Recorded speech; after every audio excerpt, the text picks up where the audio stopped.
우리 말씀을 이제 한 절씩 교독을 할 텐데요. 30장 1절을 제가 먼저 보겠습니다. 라헬이 자기가 야곱에게서 아들을 낳지 못함을 보고 그의 언니를 시기하여 야곱에게 이르되 내게 자식을 낳게 하라. 그렇지 아니하면 내가 죽겠노라. 야곱이 라헬에게 성을 내어 이르되 그대를 임신하지 못하게 하시는 이는 하나님이시니 내가 하나님을 대신하겠느냐. 라헬이 이르되 내 종 빌하에게로 들어가라. 그가 아들을 낳아 내 무릎에 두리니 그러면 나도 그로 말미암아 자식을 얻겠노라 하고, 이르시며 빌하를 남편에게 주매 아내로 주매 야곱이 그에게로 들어갔더니 빌하가 임신하여 야곱에게 아들을 낳은지라. 라헬이 이르되 하나님이 내 억울함을 푸시려고 내 호소를 들으사 내게 아들을 주셨다 하고 이로 말미암아 그의 이름을 다니나 하였으며, 라헬의 시녀 빌하가 다시 임신하여 둘째 아들을 야곱에게 낳음에 라헬이 이르되 내가 언니와 크게 경쟁하여 이겼다 하고 그의 이름을 납달리라 하였더라. 레아가 자신의 출산이 멈춤을 보고 그의 시녀 실바를 데려다가 야곱에게 주어 아내로 삼게 하였더니 레아의 시녀 실바가 야곱에게서 아들을 낳음에 레아가 이르되 복되도다 하고 그의 이름을 가시라 하였으며, 레아의 시녀 실바가 둘째 아들 야곱에게 낳음에 13절 함께 봅니다. 레아가 이르되 기쁘도다 모든 딸들이 나를 기쁜 자라 하리로다 하고 그의 이름을 아셀이라 하였더라. 아멘. 여러분, 이 세상에 있는 많은 나라들은 독특한 자기만의 문화들을 좀 가지고 있는 편이죠. 유럽에 있는 핀란드란 나라도 아주 독특한 문화를 가지고 있는데요, 그들이 가지고 있는 문화의 대표적인 모습은 사우나 문화라고 합니다. 이 사우나 문화라는 것이 핀란드 사람들의 삶에 없어서는 안 될 매우 중요한 부분입니다. 이 국민 전체가 550명밖에 되지 않는데 이 핀란드의 사우나 숫자만 330만 개가 됩니다. 인구 1.6명당 사우나 하나가 있을 정도로 굉장히 많은 것이죠.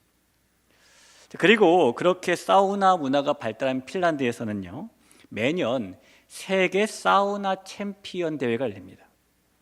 이게 고온의 사우나에서 누가 오래 버티나 이걸 시합하는 건데요, 2009년에는 이 대회 결승전에서 작년에 챔피언이었던 티모 카우코넨이라는 핀란드 사람하고 라디젠스키라는 러시아 사람이 둘이 맞붙게 되었습니다. 이 결승전답게 두 사람이 고온의 사우나에서 너무너무 잘 견뎌냈어요. 온도가 계속 올라가다 결국 이 사우나의 온도가 섭씨 110도까지 올라가게 되었습니다. 이 110도에서 견디던 두 사람이 결국엔 버티다가 둘 다 실신을 했는데요, 병원으로 이송이 되었어요. 근데 그 중에서 러시아 사람이 사망을 했습니다. 여러분, 뜨거운 사우나에서 누가 오래 버티나 하는 경쟁, 그런 경쟁이 뭐라고 도대체 목숨까지 걸고 경쟁을 하다가 사람이 죽나 싶죠. 우리가 오늘 읽은 본문에서는요, 우리가 보기에 정말 이상해 보이는 경쟁의 이야기가 하나 나옵니다. 이런 경쟁의 이야기를 보면서 우리가 부정적인 경쟁이 아니라 신앙 안에서 서로 윈윈하는 긍정적인 경쟁을 어떻게 하면 살아야 되는지를 좀 오늘 나눠보려고 합니다. 오늘 말씀에 나오는 이 이상한 경쟁은 한 자매이면서 동시에 야곱의 아내들인 레아와 라헬의 출산 경쟁이에요.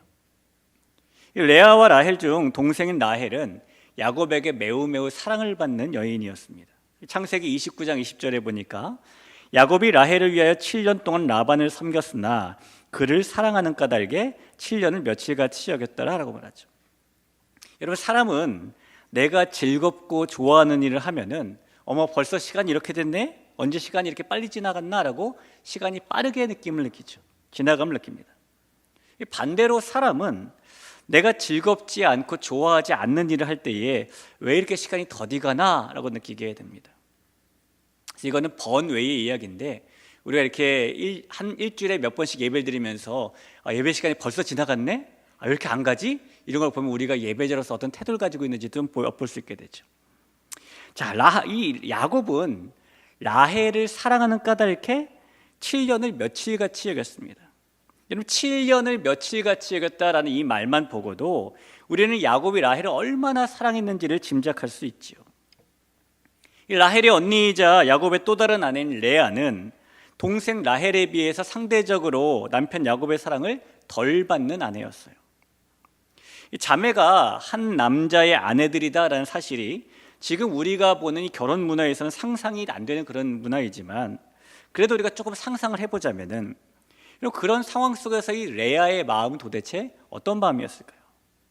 자기도 야곱의 아내고 동생 라헬도 야곱의 아내인데, 게다가 비록 속임수로 결혼하는 거지만은 결혼도 자기가 먼저 동생보다 했는데 남편 야곱이 자기보다 동생을 더 사랑하는 겁니다. 그것도 레아가 눈치 못 채게 몰래 사랑하는 것이 아니라 야곱이 안에 대놓고 라헬을 더 사랑하는 것을 티내고 다니는 것이죠. 여러분, 그런 모습을 볼 때마다 레아의 마음에는 이 질투의 마음이 넘어서서 매일매일 가슴이 무너지고 찢어지고 또 무너지고 또 찢어지는 그런 나날의 연속이었을 거예요. 그런데 이 하나님께서 그런 레아를 불쌍히 여기셨는지 레아는 계속해서 임신을 하고 자녀를 6명을 낳았습니다. 하지만 라헬은 아무리 야곱의 사랑을 언니보다 갑절로 받아도 자녀를 낳지 못하고 있었어요. 그래서 라헬이 야곱을 두고 언니 레아와 출산 경쟁을 벌이게 되는 겁니다.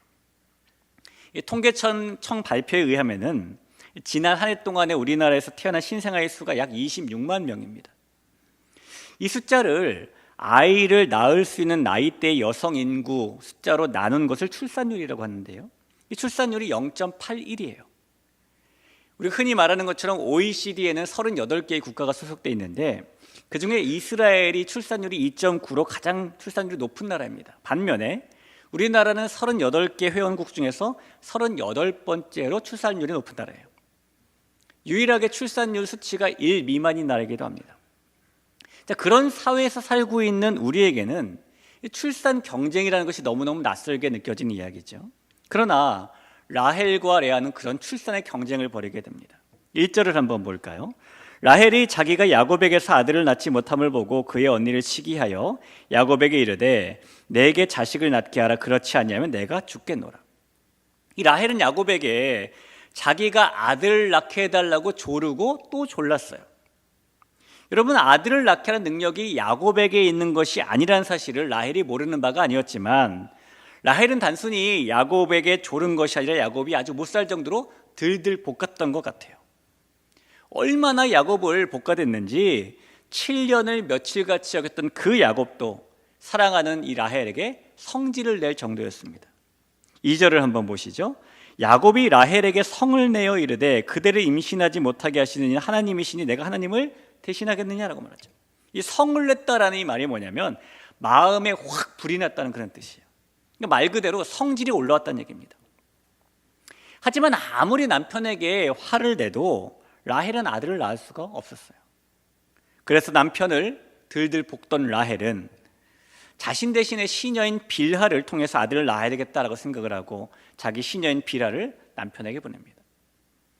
수단과 방법을 가리지 않고서라도 언니와의 출산 경쟁에서 지금 이기고 싶은 거예요. 그리고 계획대로 라헬은 빌하를 통해서 아들을 낳았습니다. 그렇게 태어난 아들의 이름을 단이라고 지었죠. 나도 언니처럼 아들이 생겼다, 이런 뜻입니다. 그리고 빌하가 두 번째 아들을 낳자 그 이름을 납달리라고 짓습니다. 내가 언니와 경쟁에서 크게 이겼다, 이런 뜻이죠.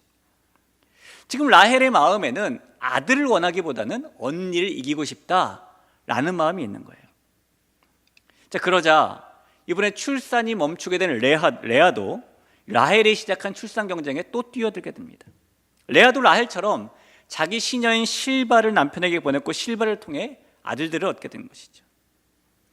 이런 일련의 일들을 통해서 결과적으로는 이스라엘이 12지파라는 지파를 이루게 되지만 그래도 라헬과 이 레아의 출산 경쟁은 너무너무 이상한 경쟁이고요, 말 그대로 두 자매의 쓸데없어 보이는 경쟁이기도 합니다. 사람에게는 다른 사람과 겨루면 이기고 싶어하는 경쟁 심리라는 게 있죠. 만약에 이 경쟁이 부정적으로 작용을 하면은 사람의 마음속에서는 상대방을 누르고서라도 이기려는 경쟁만이 뿌리를 내리고 마음을 빼앗아 갑니다. 그리고 그런 바람직하지 않은 그런 경쟁을 하며 사는 사람은 다른 사람과의 경쟁에서 이기지 못하는 경우에 결핍을 느끼고 만족을 하지 못하며 살아가게 되는 것이죠. 라헬이 지금 그러고 있는 겁니다. 근데 가만히 보면 사람은 정말 해야 될 쓸데있는 경쟁보다는 안 해도 되는 쓸데없는 경쟁을 더 많이 하고 삽니다. 걸음걸이가 빠른 사람은 어떤지 아십니까? 앞에 누군가가 걸어가면 꼭 그 사람보다 빨리 걸어가서 추월하고 싶어요. 걸음걸이만 그런 것이 아니죠. 운전할 때도 마찬가지 아닙니까? 자전거를 타도 마찬가지고, 저 앞에 누군가 있으면 저 사람을 꼭 따라잡고 싶습니다. 어떻게 보면 사람은 태어나면서부터 죽을 때까지 그런 경쟁을 하며 살지도 모르겠어요.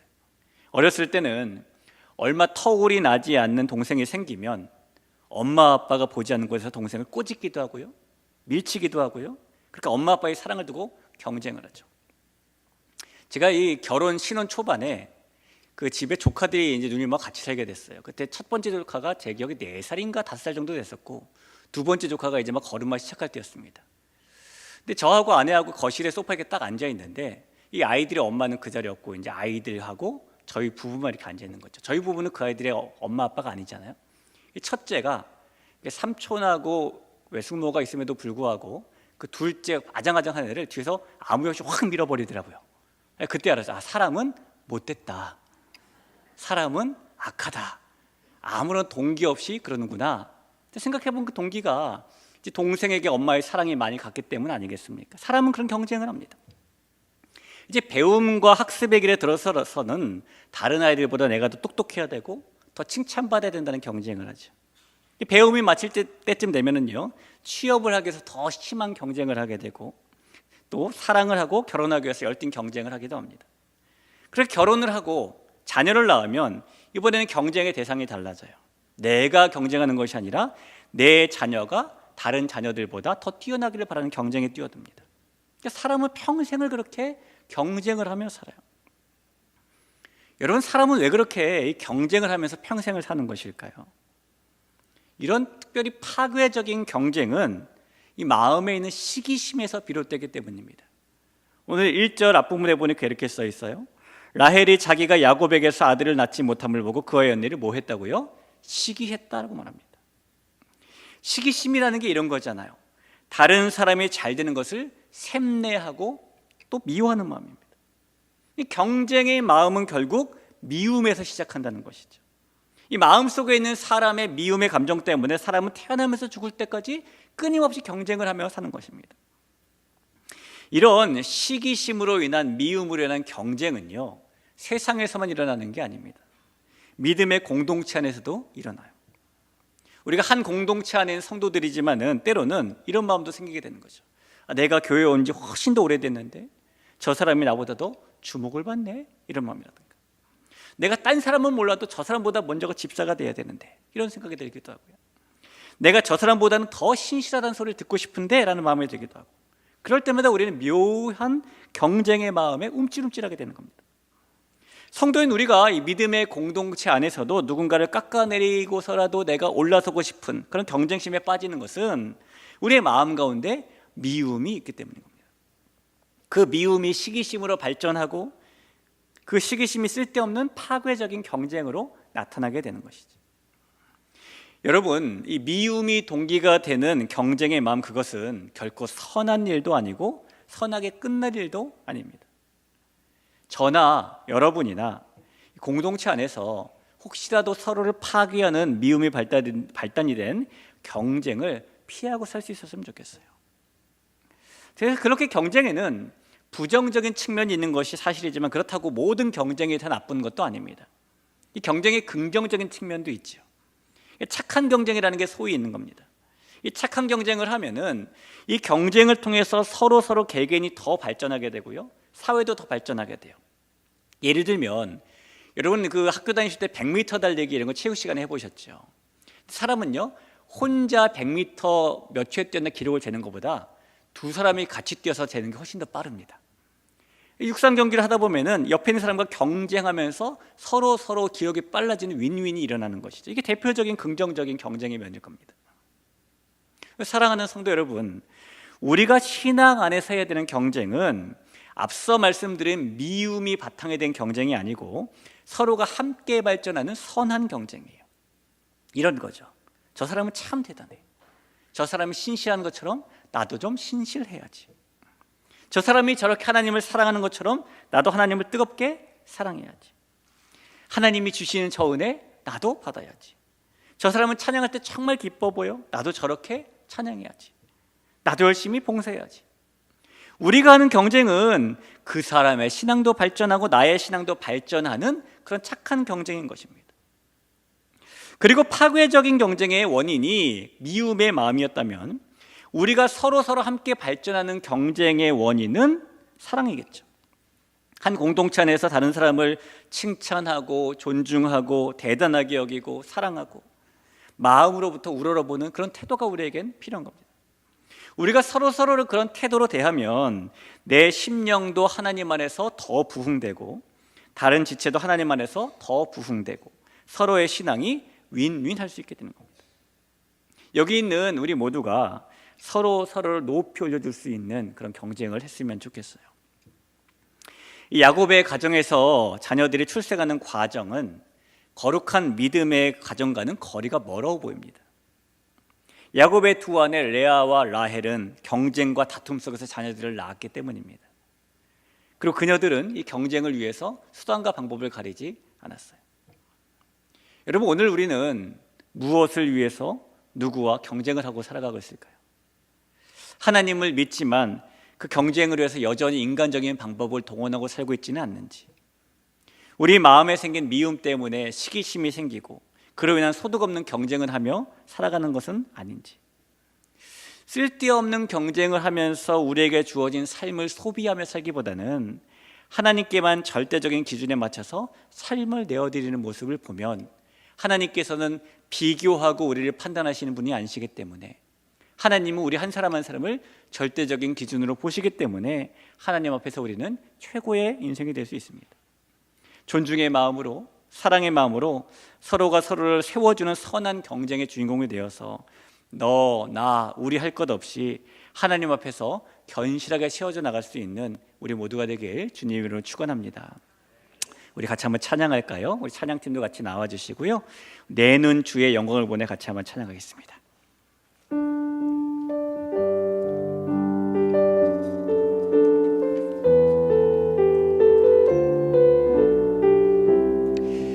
우리 말씀을 기억하며 같이 고백합니다.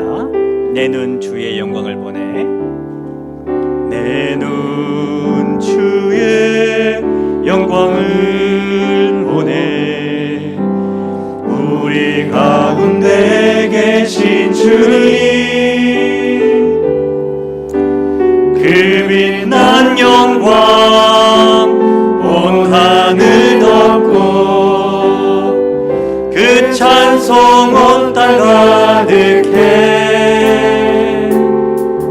내 눈 주의 영광을 보내.